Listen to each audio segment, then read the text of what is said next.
On a tendance à savoir qu'aujourd'hui, la politique est devenue un métier. Et que la politique n'est pas un métier, mais plutôt d'être un métier, la politique est un engagement. De telle sorte que la bonne gouvernance est devenue un fait réel en Afrique.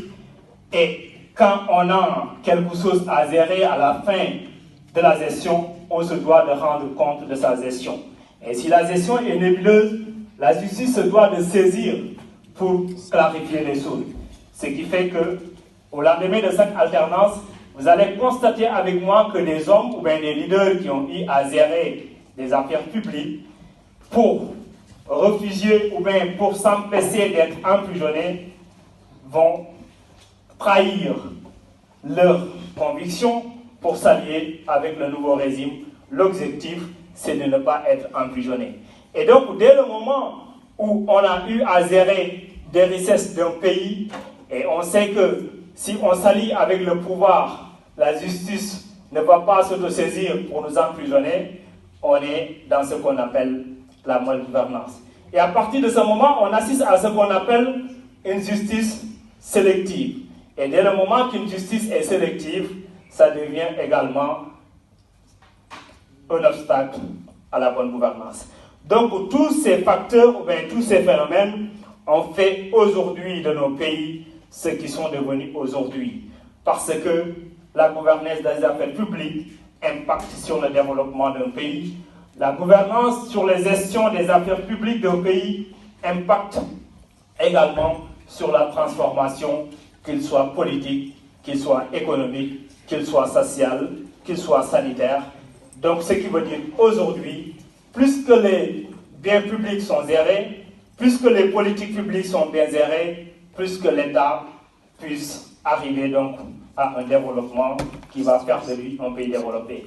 Et aujourd'hui, les pays africains, comme vous le savez, il y a pas mal de pays africains qui étaient au même niveau que les autres pays asiatiques au moment des indépendances, mais indépendants depuis 59 ans, par exemple le Sénégal, on tarde toujours à décoller économiquement.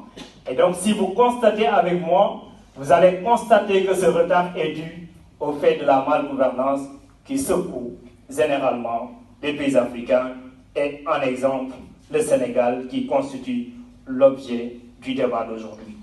Donc c'est ça aujourd'hui le débat qui nous a réunis ici et ça permettra à tout un chacun de donner son propre point de vue. Mon point de vue pour ne pas être le même que votre point de vue, mais l'essentiel que chacun puisse donner son paradoxe et à partir de ce moment, on pourra cerner en quoi la bonne gouvernance ou bien en quoi la mauvaise gouvernance constitue un obstacle ou bien un bien au développement d'un État. Donc c'était ça le thème d'aujourd'hui et c'est canalisé et choisi dans un contexte marqué par une approche, par une élection aussi proche qui dans quelques heures va se tenir dans notre pays, le Sénégal, qui constitue donc notre fierté. Donc c'est ça aujourd'hui l'objectif qui nous a motivés de vous inviter et vous avez massivement répondu à l'invitation. Nous tenons à vous remercier et nous tenons également à remercier les étudiants africains qui, à travers l'UAF aussi, ont répondu à l'appel.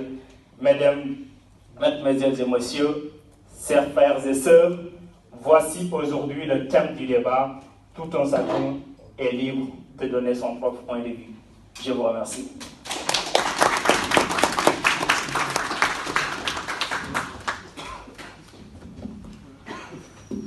Donc le débat est ouvert à tout un chacun. Dès le moment que vous sentez, ou bien dès le moment que vous jugez nécessaire de prendre la parole, signalez-vous. Le micro est là et ça permettra à tout un chacun de donner son propre point de vue.